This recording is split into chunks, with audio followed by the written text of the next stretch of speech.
Tim here from Droid Life. I also have Mr. Dave Cover with me handling the camera. Today we're at Samsung's Galaxy Premiere event in New York City. They showed off two new devices. Both are the Galaxy Tab S, except one is a 10.5-inch device and the other is a smaller 8.4-inch device. The main feature, well, I guess there's a few main features, but the main feature that Samsung showed off is the new super high contrast, super AMOLED display. The display is a 10.5-inch, 2560 by 1600, so it's WQXGA, super AMOLED. It has more than 90% of the, what they call the Adobe RGB range. So essentially, it's almost 100% of what professional photographers and content providers are using when they're talking professional content delivery. So it has greener greens, redder reds, bluer blues, etc., etc. From our short time so far with the device, the display is very nice. It looks great. I'll try to open up a couple sample images for you.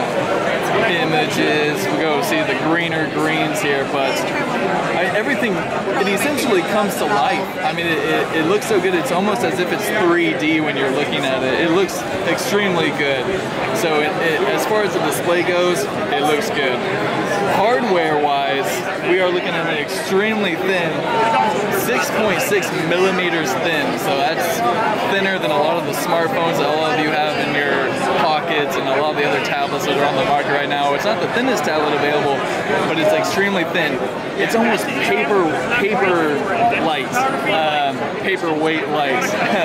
It's very thin. It's very light. I'm trying to think of more descriptors to describe it, but yeah, it's like a feather. Although, you know, being that it is plastic, it's a non-removable back, but you feel like you want to kind of bend it at times, but it's not too bad. It comes running Android 4.4.2, so it is running KitKat, the newest version of Samsung's TouchWiz. So as you'll see, it has the circular system toggles like we saw in the Galaxy S5. Other specs include an octa-core processor clocked at 1.9 gigahertz. So that's the little big architecture with a 1.9 gigahertz quad and a 1.3 gigahertz quad. Combine those together, you get the octa-core. So it has Android 4.4, 3 gigs of RAM.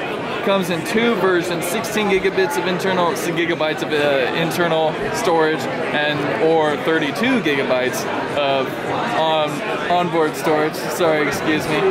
It supports micro SD up to 128 gigabytes, so it has a slot right here on the right-hand side, right by the speaker and the micro.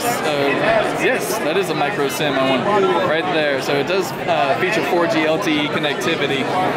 And it also has this one, the 10.5-inch, has a 7,900 milliamp hour battery. So on top of just the super thin design, the super high-res display, super AMOLED display, Samsung built in a lot of software features. So say you can seamlessly connect this with your Galaxy S5. You can control certain Galaxy S5 features on the Tab S, such as, you know, phone calls. You can manage files in between one another. It's a seamless connectivity solution is what they were going for. So, and we can show off the video real quick, see if it comes through here. They were definitely talking a lot about the Super AMOLED displays, the first tablet to come with the Super AMOLED, and I mean, again, from the short time we have played with it, we're pretty impressed. Although I'm probably more impressed by the thinness of the device. I've actually never experienced something this thin, you know, that looks this good. And yes, unfortunately, it does feature the dimply back as we saw in the Galaxy S5. Although I will say this feels a lot less dimply than the Galaxy S5 did. It's much more smooth to the touch. So it does feature a rear-facing camera, although they do not have it listed as to what the megapixel count is on that. I'm assuming it's 8 megapixels. If we're lucky, maybe 5 at the smallest. Front-facing camera, I'm guessing it's 2 megapixel, what we've seen on the Galaxy S5. So that's it. That's the 10.5-inch Samsung Galaxy Tab S. If you have any questions, feel free to comment on the page or on the YouTube video, and we'll get right back at you. Until then, Droid Life. Peace.